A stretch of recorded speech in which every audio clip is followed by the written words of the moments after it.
Hello students, welcome to the online platform of Vedant Academy. My name is Jyoti and I hope you all are doing well. So we are doing Ghatna Chakra revision and today we are on the topic of Jainism. हमने Buddhism अभी cover किया है और अब हम Jainism cover करने वाले हैं और मुझे लगता है कि आप सबको भी मज़ा आ रहा होगा पढ़ने में और अच्छे से पढ़िए और हम कोशिश करते रहेंगे कि आपको और नए नए इनोवेटिव तरीके से पढ़ाते रहे। सो आज हम जानेंगे जैनिज्म के बारे में, उनके तीर्थंकरों के बारे में और फिर जैन धर्म जो आपके महावीर जैन हैं, जो आपके लास्ट तीर्थंकर थे, उनके जीवन से जुड़े कुछ फैक्ट्स के बारे में और कुछ वहाँ के लिटरेचर के बारे में और फिर कहाँ पर जैन सभाएं हुई थी, कौन से उनमें दो सेक्ट हैं जो आपके श्वेतांबर हैं, दिगंबर्स हैं, उन सभी के बारे में आज हम इस वीडियो में आपको बताने वाले हैं और इस वीडियो में ही हम घटना चक्र से जैनिज्म को कंप्लीट भी कर देंगे। Okay, so without wasting much time, let's get started. Okay.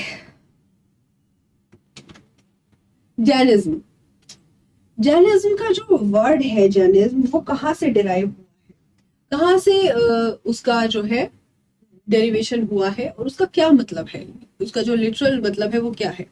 तो जो जैनिज्म है वो एक वर्ड आता है आपका जिन, वहां से आपका डिराइव हुआ है और वो है संस्कृत भाषा का शब्द। किस भाषा का शब्द है? संस्कृत भाषा का शब्द है। Okay, so Jain is derived from the Sanskrit word Jina which means winner. ठीक है, तो जैनिज्म का मतलब होता है जिन संस्कृत भाषा में और संस्कृत भाषा में उसका अर्थ जो होता है उसका अर्थ होता है विनर। ठीक है, तो लिटरल मीनिंग इसका क्या हो सकता है? विनर, जीतने वाला। ठीक है, विजेता, विजेता।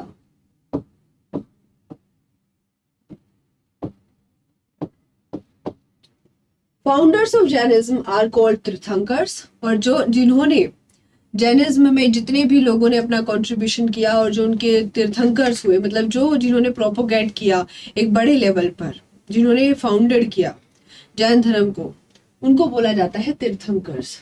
ठीक है, उनको बोलते हैं तीर्थंकर्स। और जो आपके जैन महात्मा होते हैं, जो आपके जैन महात्मा होते हैं, फाउंडर्स को बोलते हैं तीर्थंकर्स, और जो महात्मा होते हैं जैन महात्मा, उनको बोला जाता है निर्ग्रंथ। तीर्थंकर और निर्ग्रंथ, जैन महात्माओं को बोला जाता है निर्ग्रंथ। ठीक है, पॉइंट टू पॉइंट हमें क्लियर करते हुए जाना है। Jainism is considered to have a total of 24 tirthankar. अभी तक जैन धर्म में 24 तीर्थंकरों का नाम आता है, 24 तीर्थंकर्स का नाम आता है, और जो 24वें आपके तीर्थंकर हैं वही आपके हैं महावीर स्वामी, जिनको बोलते हैं महावीर जैन, जिनको बोलते हैं। ठीक है, जिनके बारे में हम आज पढ़ने वाले हैं। द फर्स्ट तीर्थंकर, तो कोई भी चीज है अगर आप लास्ट पढ़ रहे हो तो पहले ये तो देखो कि फर्स्ट कहाँ से शुरू हुआ था, जैन धर्म की स्थापना किसने की थी। तो जो फर्स्ट तीर्थंकर थे, फर्स्ट तीर्थंकर जो थे उनका नाम था ऋषभ देव। ठीक है, ऋषभ देव, ऋषभ देव। तो जो जैन धर्म के फर्स्ट तीर्थंकर थे उनका नाम था Rishabh Dev. His other names are, और इसको किसी किसी टेक्स्ट में अलग अलग नाम से भी इनको जाना जाता है ऋषभ देव जी को। उनका नाम ऋषभनाथ, आदिनाथ, वृषभनाथ। ऋषभनाथ, वृषभनाथ और आदिनाथ का जो नाम है वो भी आपका ऋषभ देव का ही नाम है, जो जैन धर्म के पहले आपके तीर्थंकर थे। Rishabh Dev and Arishta Nemi are mentioned in Rigveda, और इन दोनों का जो जिक्र है, ऋषभ देव का और अरिष्ट नेमी का जो जिक्र है, जो दो तीर्थंकर हैं, इनका जिक्र आपको ऋग्वेद में भी मिलता है। ठीक है, तो देखना इससे ये पता चलता है कि कितना पुराना धर्म है। Are mentioned in Rigveda. So I think this is clear to you कि जैन धर्म जिनसे डिराइव हुआ है और उसका अर्थ होता है विनर। इसमें 24 तीर्थंकर हैं और जो जैन महात्मा होते हैं उनको निर्ग्रंथ कहा जाता है। 24 तीर्थंकर में जो पहले तीर्थंकर हैं उनका नाम है ऋषभ देव, जिनको आदिनाथ, ऋषभनाथ और वृषभनाथ के नाम से भी जाना जाता है। और इसमें जो ऋषभनाथ और अरिष्ट नेमी जी हैं उनका जो जिक्र है वो ऋग्वेद में भी होता है। आगे चले। ओके,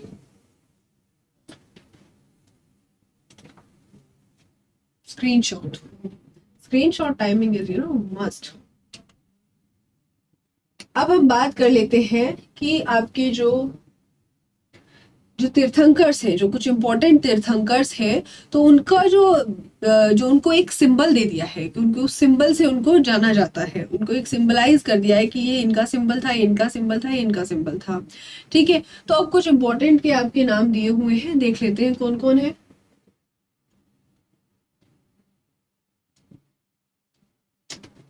जो ऋषभ देव है आपके पहले तीर्थंकर, उनको कहा जाता है बुल और कलश। जो बुल और कलश है वो उनका आपका चिन्ह है। ठीक है, बुल और कलश। अजीत नाथ जो है, अजीत नाथ, उनको हाथी, हाथी से सिंबलाइज किया जाता है। ठीक है, ये आपके तीर्थंकर है, इस तरफ तीर्थंकर है और ये उनके सिंबल है। ठीक है, कंफ्यूज नहीं हो रहे हैं, ये उनके सिंबल है। तो अजीत नाथ को एलिफेंट से सिंबलाइज किया जाता है। उसके बाद आते हैं आपके संभवनाथ जी। संभवनाथ जी को घोड़े से, हॉर्स, हॉर्स से डिपिक्ट करते हैं। और पदम प्रभा, पदम प्रभा लोटस। सुपार्श्वनाथ स्वास्तिक, जो आपका स्वास्तिक होता है वो इनका चिन्ह है। मल्लीनाथ, मल्लीनाथ को फिर हम कलश से करते हैं, कलश से। Neminath blue lotus, blue lotus, इसको हम आपको कहीं ये भी मिलता है नील कमल, नील कमल। ठीक है, नेमिनाथ, ये नामीनाथ है और ये नेमिनाथ है। इनको शंख से करते हैं, शंख से इनका सिंबल है। पार्श्वनाथ, पार्श्वनाथ का जो सिंबल है वो स्नेक। और ये कितनी बार, पार्श्वनाथ का तो बहुत बार आपको एग्जाम में मिलता है। तो जो पार्श्वनाथ को हम सिंबलाइज करते हैं तो वो स्नेक से करते हैं। और आपके जो महावीर स्वामी है, this is the most important, जिनके बारे में हम पढ़ते हैं, ही इज द लास्ट तीर्थंकर। सो महावीर स्वामी को शेर से किया जाता है, लॉयन से। इनको, इनका जो सिंबल है वो लॉयन है। ठीक है, तो I think this is very clear to you. Okay, next Parshvanath के बारे में जान लेते हैं। मैंने बताया ना आपको पार्श्वनाथ के बारे में काफी क्वेश्चंस आए हुए हैं। तो ये आपके स्नेक जिनका साइन है। तो पार्श्वनाथ जो है वो महावीर स्वामी से पहले वाले तीर्थंकर है, 23वें तीर्थंकर रहे हैं। He was the 23rd tirthankar and he is born in Kashi. ठीक है, बोर्न इन काशी। और 23rd ये तीर्थंकर है। तो इनके बारे में तीन चीज हो गई। एक चीज हो गई कि 23rd है, दूसरी चीज हो गई कि बोर्न इन काशी है, तीसरी चीज इनके जो फादर थे अश्वसेन। ठीक है, ठीक है, तो ये यहां से आ जाएगा, ये किंग आ जाएगा। ठीक है, अश्वसेन। ठीक है, ये काशी से थे। एंड ऑब्टेन केवल्य, जब कंप्लीट नॉलेज, केवल्य जो नाम होता है वो होता है complete knowledge, complete knowledge, knowledge. तो जो इन्होंने केवल्य जो इन्होंने प्राप्त किया था वो कहाँ से प्राप्त किया था? आश्रम पद उद्दयन नियर वाराणसी। ठीक है, तो जो इन्होंने अपनी जैन में जो केवल्य होता है वो कंप्लीट नॉलेज को कहा जाता है कि अब इनको कंप्लीट ज्ञान जो है मिल चुका है। तो ये जो थे पार्श्वनाथ जी, इनको कहाँ से मिला था? ये कहाँ से मिला था? ये मिला था, कहाँ पे प्राप्त हुआ था? वाराणसी में आश्रम पद उद्दयन नियर वाराणसी। ओके, परिनिर्वाण। अब परिनिर्वाण कहाँ हुआ था इनका? परिनिर्वाण हुआ था ऑन माउंट समेत शिखर। समेत शिखर जो आपका पर्वत शिखर है उस पर हुआ था। ठीक है, He asked his followers, इन्होंने अपने फॉलोअर्स को कहा था to follow 4 restraints। ठीक है, तो इसने 4 restraints दिए थे अपने फॉलोअर्स को फॉलो करने के लिए कि आपको ये 4 चीजें फॉलो करनी चाहिए अपनी जिंदगी में।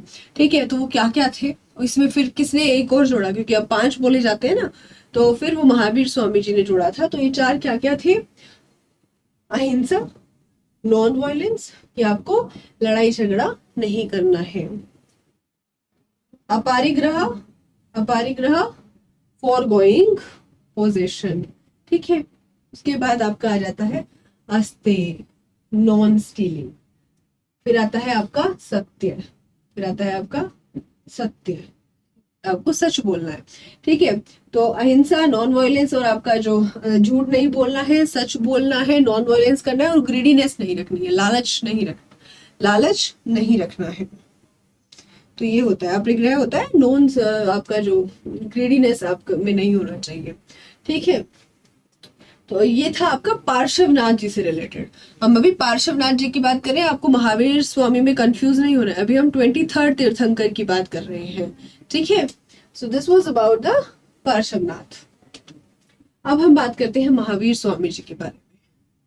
इनके बारे में हम थोड़ा डिटेल में पढ़ते हैं, बिकॉज इनका जैन धर्म में काफी योगदान रहा है सबसे ज्यादा, और ये लास्ट आपके तीर्थंकर थे, तो इनके बारे में हम डिटेल से पढ़ेंगे। So born in Kundagram near Vaishali about 540 BC, ठीक है। तो 540 ईसा पूर्व इनका जन्म हुआ था, कुंडग्राम में हुआ था, जो वैशाली के नजदीक पड़ता है। फादर जो थे इनके सिद्धार्थ थे। अब भी बताओ, सिद्धार्थ किसका नाम था? सिद्धार्थ किसका नाम था बताओ? बुद्धिज्म में हमने पढ़ा है कि सिद्धार्थ कौन थे? गौतम बुद्धा के बचपन का नाम, चाइल्डहुड नेम।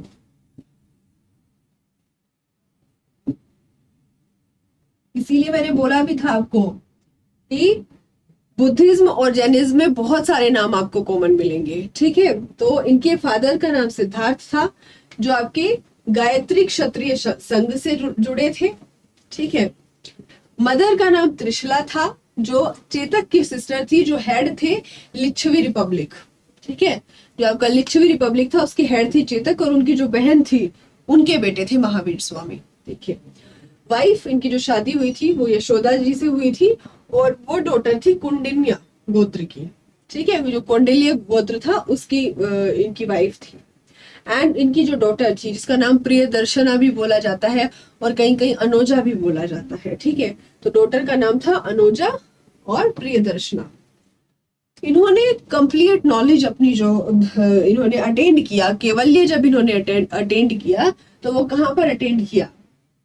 इन्होंने कहाँ पर अपना जो है केवल्य, वापस से बता रही हूँ, केवल्य का मतलब होता है कंप्लीट नॉलेज, संपूर्ण ज्ञान, अंडर साल्ट्री। अब देखिए वहां पर था बोधि ट्री, यहाँ पर आ गया साल्ट्री।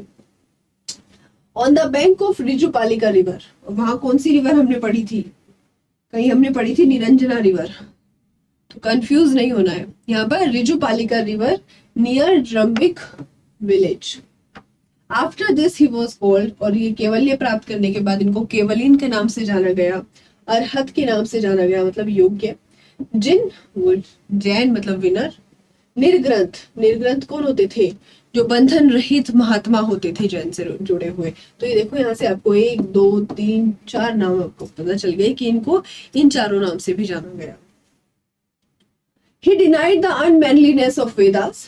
एज आई टोल्ड यू कि ये जो सामाजिक कुरीतियां थी, और जो आपकी वेदों ने जो जिससे भ्रांति फैली हुई थी कि ये लोगों को तुच्छ मानते थे कुछ लोगों को, उन सब चीजों को ये कंप्लीटली डिनाइड करते थे। And he accepted the middle path known as Anekvad और शांतवाद, जिसको हमने बोलते भी है Saptabhangi Nyaya, which means knowledge is relative. ये जो नॉलेज है दिस इज रिलेटिव, ठीक है। तो इनका मानना था शादवाद में, और शादवाद का मतलब होता है कि जो ज्ञान है, ज्ञान इज रिलेटिव, ओके। तो ये सब चीजें थी आपकी महावीर स्वामी से related, okay. I think you are very smart, आपने स्क्रीनशॉट ले भी लिया होगा। 3 means are said to be important for attaining मोक्ष। अब मोक्ष प्राप्त करने के लिए 3 मीन्स जैन धर्म में बताए जाते हैं, जो बहुत इंपॉर्टेंट होते हैं। कौन कौन से? राइट फिलोसफी, राइट कंडक्ट, कि उसका कंडक्ट भी बिल्कुल सही होना चाहिए, राइट नॉलेज। सो इसको आप याद रख सकते हो पीसीके, ठीक है, पीसीके के नाम से। Right philosophy, right conduct and right knowledge, okay. Philosophy, conduct and knowledge, these are also called Ratnatraya. Ratnatraya क्योंकि 3 है तो इनको रत्नत्रय भी कहा जाता है जैन धर्म में। अनंत चतुष्टय इन जैनिज्म इज अनंत चतुष्टय इन जैनिज्म इज अनंत ज्ञान, इनफाइनाइट नॉलेज, अनंत दर्शन, इनफाइनाइट परसेप्शन, अनंत वीर्य, infinite power, and Anant power, Anant power जो है आपका इनफाइनाइट ब्लिस। ठीक है, तो ये आपका माना जाता है, क्या माना जाता है कि आपको कि जैनिज्म में अनंत चतुष्टय मतलब कि 4 चीजें जो आपकी अनंत मानी जाती है, मतलब इनफाइनाइट मानी जाती हैं, वो कौन कौन सी है? अनंत ज्ञान, जिसको हम बोलते हैं, क्या बोलते हैं? Infinite knowledge. उसके बाद आता है आपका अनंत दर्शन, फिर उसको इनफाइनाइट पावर, इनफाइनाइट ब्लिस। तो ये आपकी चार चीजें होती हैं जो इंपॉर्टेंट होती हैं। ठीक है, Mahavir Swami established a Sangh during his lifetime. There were 11 major followers were called Gandhars. इन्होंने एक संघ बनाया अपने लाइफ टाइम में और इसमें 11 इनके मेजर फॉलोअर्स थे जिनको गांधार्स कहा जाता था। क्या कहा जाता था? गांधार्स कहा जाता था।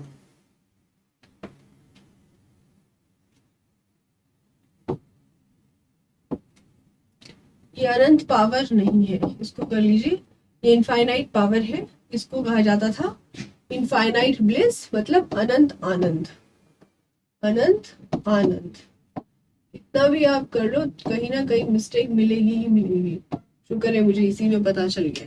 ठीक है, सो इसको आप कर लो अनंत आनंद, मतलब कि इनफाइनाइट ब्लिस।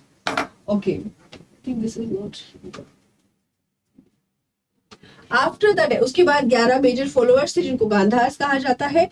और इनकी डेथ के बाद सुधर्मन जो था वो आपका फर्स्ट प्रेसिडेंट बन गया जनसंघ का।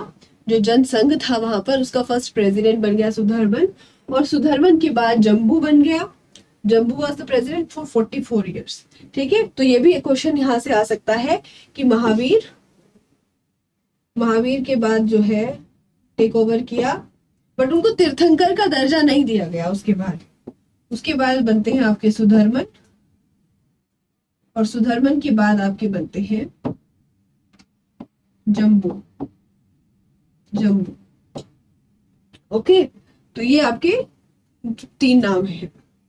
At the time of last Nand ruler, तो जो आपके नंद वंश का जो आपका आखिरी रूलर था, संभूति विजय एंड भद्रबाहु, ये 2 पर्सन्स थे जो to know about the ancient Jain text of 14th Purvas given by Mahavira.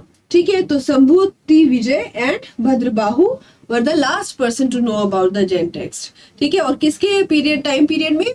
जब आपका नंद रूलर्स का लास्ट रूलर चल रहा था।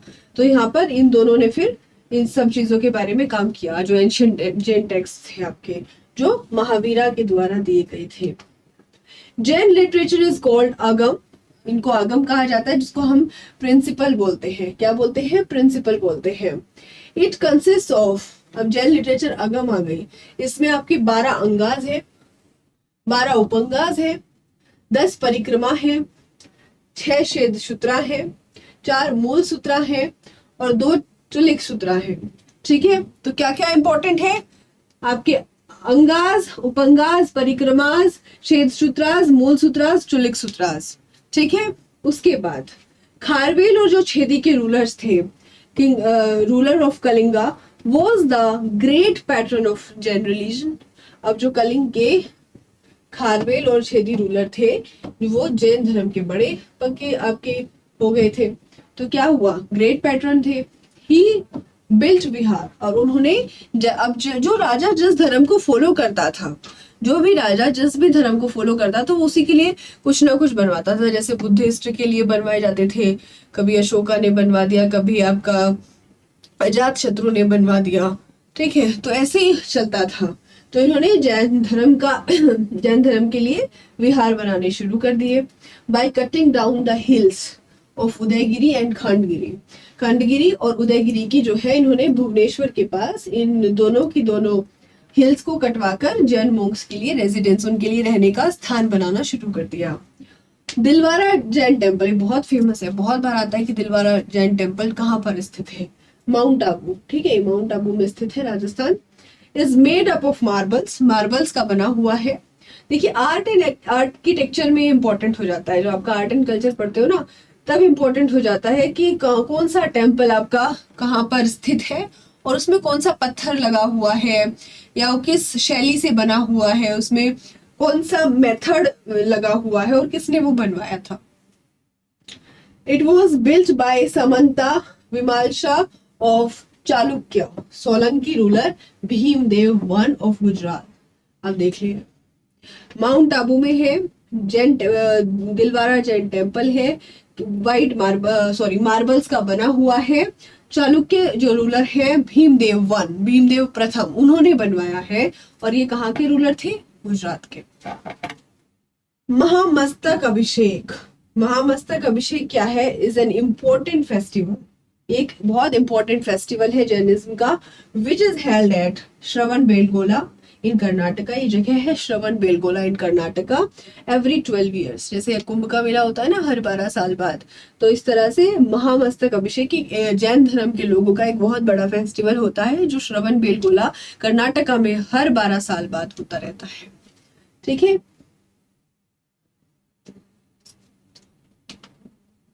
अब देखिए दो तरह के जो इसमें है, ये भी दो दो उसमें बट गया, दो पंथ में बट गया आपका जो जैन धर्म था। एक आपका हो गया श्वेतांबर और एक आपका हो गया दिगंबर। और ऐसे ही होता है, कोई भी चीज हम शुरू से लेके चलते हैं और फिर धीरे धीरे क्या हो जाता है, वो आपकी चेंज होती जाती है, फिर उसमें अलग अलग सोचने वाले लोग आते जाते हैं और फिर वो विभाजित हो जाती है। तो ऐसे ही जैन धर्म का विभाजन हो गया, श्वेतांबर्स दिगंबर्स। श्वेतांबर्स आपको नाम से ही पता चल रहा है, आपके व्हाइट क्लोथ्स वाले थे, और जो आपके दिगंबर्स थे वो कंप्लीटली नेक्ड, वो नहीं पहनते हैं कपड़े। ठीक है, मोक्ष के बारे में जो बात करें, जो मोक्ष के बारे में, मोक्ष इनका होता है ना कि अब मोक्ष प्राप्त करना है इस जीवन से, अब हमें और जीवन नहीं चाहिए, अब मोक्ष जाना है, कि अब और जन्म नहीं होंगे। मोक्ष का मतलब क्या होता है कि मोक्ष मिल गया है और इस जन्म के झंझट से ही छुटकारा मिल जाए। तो मोक्ष जो है, ये श्वेतांबर्स जो है वो कहते हैं कि मोक्ष पॉसिबल है वुमेन के लिए, वुमेन के लिए मोक्ष पॉसिबल है। बट जो दिगंबर पंथ के लोग होते हैं वो नहीं मानते हैं, वो कहते हैं नहीं, this is not for women. Shwetambar जो है believe in taking food after enlightenment, और जब इनका एनलाइटनमेंट हो जाता है तो उसके बाद फूड लेने में विश्वास रखते हैं कि ठीक है खाना खाएंगे। बट दिगंबर इसके अगेंस्ट है। श्वेतांबर जो है वो मानते हैं कि महावीर स्वामी मैरिड थे, और जो दिगंबर से वो मानते हैं कि वो अनमैरिड थे। इसमें फिर एक आपका तीर्थंकर का नाम आता है मल्लीनाथ। मल्लीनाथ, तो अकॉर्डिंग टू श्वेतांबर, अगर हम श्वेतांबर्स की बात माने तो मल्लीनाथ जो है वो एक औरत थी, बट अगर हम दिगंबर लोगों की बात माने तो वो एक मैन थे, एक आदमी थे। तो देखिए अब दोनों में कितना डिफरेंस है इनमें। ठीक है, तो ये भी कई बार डिफरेंस आ जाता है कि श्वेतांबर की कोई कैरेक्टरिस्टिक या फिर आपको कोई भी पॉइंट दे देंगी, दिगंबर्स का दे देंगे, तो आपको बताना होता है कि ये सही है या गलत है।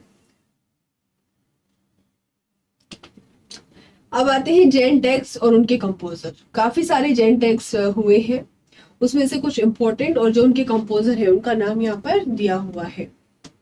ओके, कौन कौन से हैं देखो। देखिए पहले तो हमें सबके नाम याद रख लेने हैं, क्योंकि कई बार भी क्वेश्चन आता है कि ये जो टेक्स्ट है किस धर्म से बिलोंग करता है। जैन धर्म से बिलोंग करता है, आपका बौद्ध धर्म से बिलोंग करता है आपका, क्योंकि इतना टेक्स्ट है, इतने टेक्स्ट आपके एंशियंट में भरे हुए हैं भारत में स्पेशली, कि आपको नहीं, आप इतने कंफ्यूज हैं, आपको पता ही नहीं चलेगा कि क्या हम पढ़ रहे हैं और ये किस टाइम का टेक्स्ट है और किसने लिखा है। अनेक कवि आपके, या फिर हम कह सकते हैं कि इतना इतना कुछ है भारत में, इतना धनी है भारत टेक्स्ट के मामले में जो लिखा हुआ है। तो हमें बहुत ध्यान से पढ़ना है कि ये संगम लिटरेचर है, ये आपका ये साउथ वाला ये है, या ये आपका इस राजा ने लिखवाया था, या ये इस कवि ने लिखा था, या ये थे इसके राइटर, ये इसके कंपोजर थे, या इन संत की वजह से ये लिखा गया। तो आपको बहुत ध्यान से पढ़ना है। और बुद्धिज्म और जैनिज्म में तो बहुत आपको लगेगा कि ये इस पे टिक कर दूं, इस पे टिक कर दूं, तो इसलिए क्रिस्टल क्लियर रहना है। जब भी आपको दो टॉपिक लगे ना कि एक सिमिलर जा रहे हैं, तो एक पढ़ते पढ़ते दूसरे को साथ साथ सोचते हुए चलो कि ये यहाँ पर है तो दूसरे में ये है, तभी कंफ्यूजन मिटेगा। अलग अलग पढ़ोगे तो फिर जब बाद में एग्जाम टाइम पे देखोगे ना तो दोनों सेम लगेंगे, उनको साथ में पढ़ दो।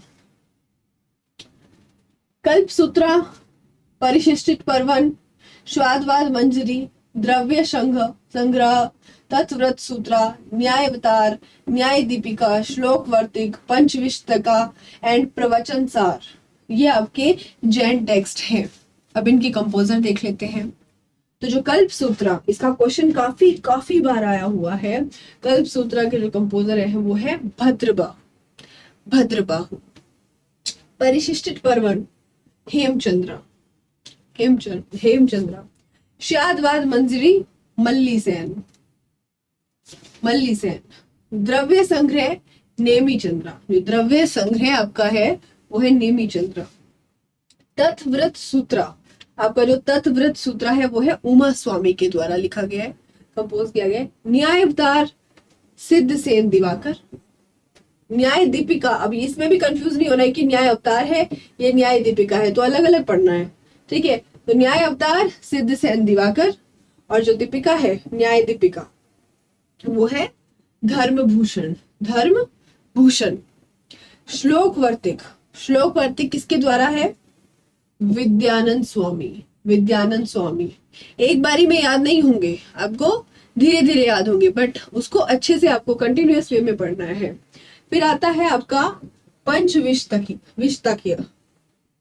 पंचविशतिका, ठीक है। एक ऐसे नाम होते हैं कि आप एक बार में तो करेक्ट प्रोनाउंसिएशन ही नहीं कर पाते हो, ठीक है। उसके लिए भी आपको बहुत अच्छे से पढ़ना पड़ता है कि हम जो प्रोनाउंसिएशन कर रहे हैं वो क्या कर रहे हैं, क्योंकि आपके एंशियंट टेक्स्ट देख लो या आप ये जो संगम लिटरेचर पढ़ते हो तो बहुत कम हो पाता है कि आप उसको एक बारी में उसका प्रोनाउंसिएशन उस तरीके से कर पाओ, बिकॉज वो जो जिस लैंग्वेज में लिखे गए हैं वो उसी तरीके से फिर उनको देखा जाता है। बट आपको अपने तरीके से उसको बहुत अच्छे से पढ़ना है, स्पेशली स्पेलिंग वगैरह को देख लेना है, ठीक है। तो ये लिखा है पदम नंदी ने, और आपका जो प्रवचन सार लिखा है कुंद ने, ठीक है।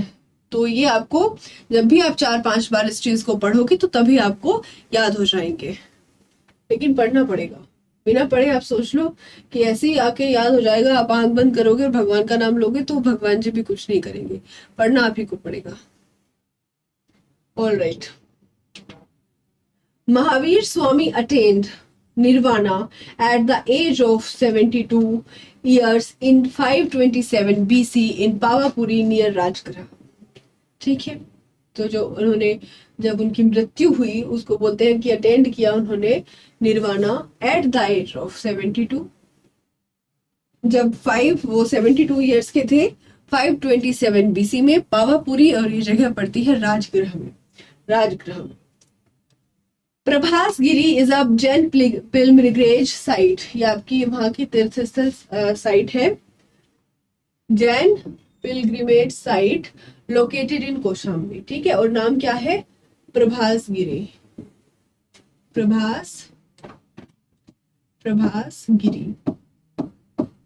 ठीक है, Prabhas Giri. And this is related to, ये किस से रिलेटेड है? 6th तीर्थंकर जो थे आपके, जो 6वें तीर्थंकर थे पदम प्रभा, उनसे रिलेटेड है आपका प्रभास गिरी। ऋषभनाथ जो है अष्टापद, वासुपूज्य, चंपापुरी, नेमिनाथ आपका उज्जयंता, और महावीर पावापुरी, ये भी इनके स्थान आपको याद रखने हैं, ठीक है। ये स्थान किस किस तीर्थंकर से रिलेटेड है? तो ऋषभनाथ का अष्टापद से रिलेटेड है, वासुपूज्य का चंपापुरी है, और नेमिनाथ उज्जयंता से रिलेटेड है, और महावीर का आपका पावापुरी आपने अभी पढ़ा है। तो ये स्थान भी आपको याद रखने हैं कि कौन सा स्थान किस तीर्थंकर से रिलेटेड है। अभी देख लीजिए, जैसे प्रभास गिरी जो है, प्रभास गिरी कौशाम्बी में है, और ये आपके 6वें तीर्थंकर जो है 6वें तीर्थंकर से रिलेटेड है, जिनका नाम था पदम प्रभा। तो you can take the screenshot, this is very important slide.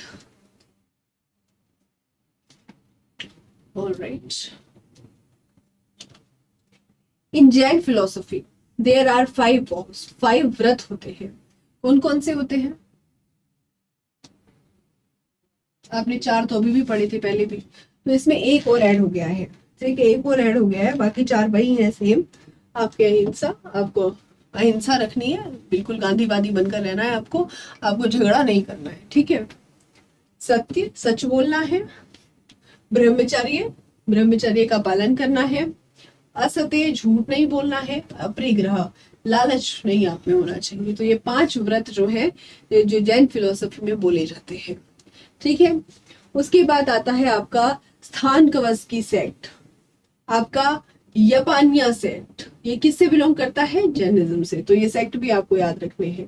ठीक है, उसके बाद आता है कि the Jain philosophy holds that the world is created and maintained by एक यूनिवर्सल लॉ है, एक यूनिवर्सल लॉ है और उसी से इस पूरे संसार का निर्माण हुआ है। तो ये भी जैन फिलोसफी जो है में माना जाता है।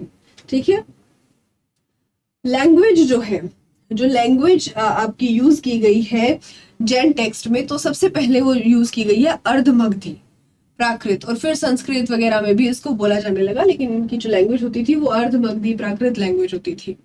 ठीक है, तो ये लैंग्वेज भी आपको याद रखनी है।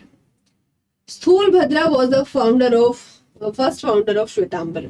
जो आपका स्थूल भद्र है उसको श्वेतांबर, अभी हमने पढ़ा ना श्वेतांबर दिगंबर, तो Sthula Bhadra is related to Shvetambara. According to Jain doctrine, अब जैन डॉक्ट्राइन में क्या है? The surest way of annihilating karma is to practise penance. ठीक है, every object even the small particle has a soul. ठीक है, karma is the bane of soul and must be ended. ठीक है, तो ये तीनों चीजें क्या है, ये बिल्कुल ही इससे क्लियर हो जाती है कि जैन डॉक्ट्राइन है। ठीक है, कर्मा के बारे में इन्होंने क्या बोला है, सोल के बारे में इन्होंने क्या बोला है, तो वो सब चीजें यहाँ से आपको क्लियर हो जाएंगी। Screenshot time over.